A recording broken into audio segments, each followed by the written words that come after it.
Salut les amis! Et bienvenue dans cette nouvelle vidéo. Cette fois-ci, nous vous emmenons sur la Côte d'Azur, sur les traces des plus grandes stars. Et oui, nous commencerons par bien entendu Cannes avec son tapis rouge qui était notre grand rêve, et nous continuerons ensuite en longeant la côte, donc vers Saint-Raph, Fréjus, une petite destination bonus et également Saint-Tropez. Alors 3, 2, 1, c'est parti!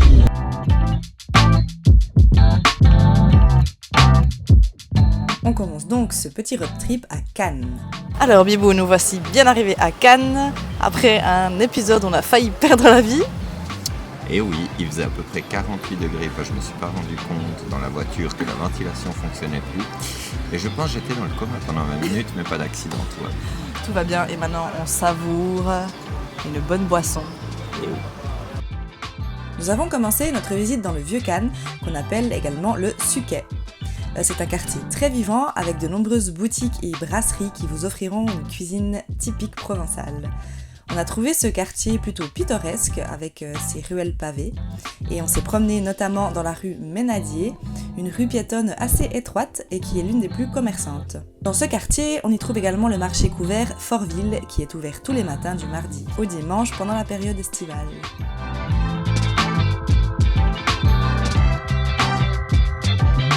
Nous sommes ensuite bien évidemment allés faire nos stars sur le tapis rouge devant le palais des festivals et des congrès. C'est là qu'a lieu le festival de Cannes. Puis nous sommes passés par le vieux port où les voiliers et les yachts de luxe se côtoient. Bien sûr, nous ne pouvons pas manquer les plages qui sont pas encore très prisées à la mi-juin, donc c'était vraiment agréable. Les amis, nous voici maintenant sur la plage de la Boca. Qui est donc la Boca, qui est donc un quartier de Cannes.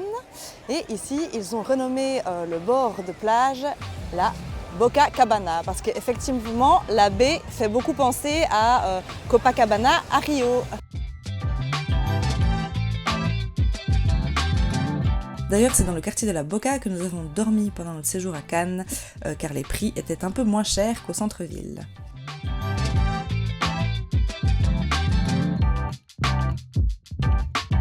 Le soir tombé et après un petit repos à l'hôtel, nous avons décidé d'aller faire une visite by night de Cannes, et notamment du boulevard de la Croisette que nous n'avions pas encore vu. La Croisette est connue pour ses boutiques de luxe et ses boîtes de nuit branchées, et on y trouve également les hôtels les plus cotés. Allez, après ce séjour cannois, il est temps pour nous de reprendre la route pour continuer notre road trip sur la Côte d'Azur.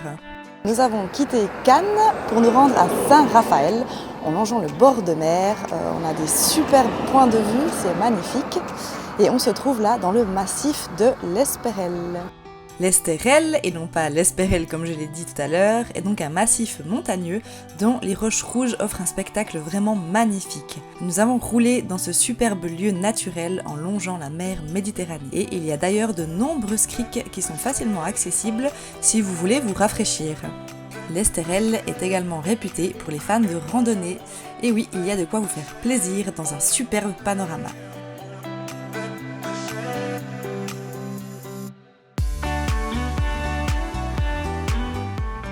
Après une trentaine de minutes de voiture, nous voici arrivés à Saint-Raphaël, ou Saint-Raph pour les intimes. C'est ici qu'a eu lieu le débarquement de Provence en 1944 qui complète celui de Normandie. Saint-Raphaël est une petite bourgade sans prétention et on a vraiment bien aimé l'atmosphère qui s'y dégage. Nous vous avions parlé d'un petit lieu surprise dans l'intro et c'est sur le chemin pour nous rendre à Saint-Tropez que nous avons donc découvert ce lieu qu'on n'avait pas prévu de visiter mais qu'on a adoré. Il s'agit de Port Grimaud, une sorte de mini-Venise, un endroit qu'on a trouvé vraiment charmant. Et pour terminer ce road trip, la seule et l'unique Saint-Tropez, une ville à l'origine simple village de pêcheurs et qui attire depuis les années 60 la jet-set internationale. Saint-Tropez. On adore bien sûr le vieux port et ses maisons colorées.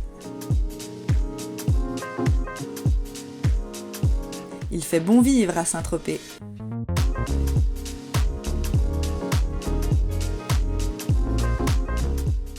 Voilà, ce petit road trip est terminé. On espère que vous avez apprécié. N'oubliez pas de nous laisser un petit pouce bleu pour nous soutenir et de vous abonner à notre chaîne pour découvrir d'autres destinations. Ciao!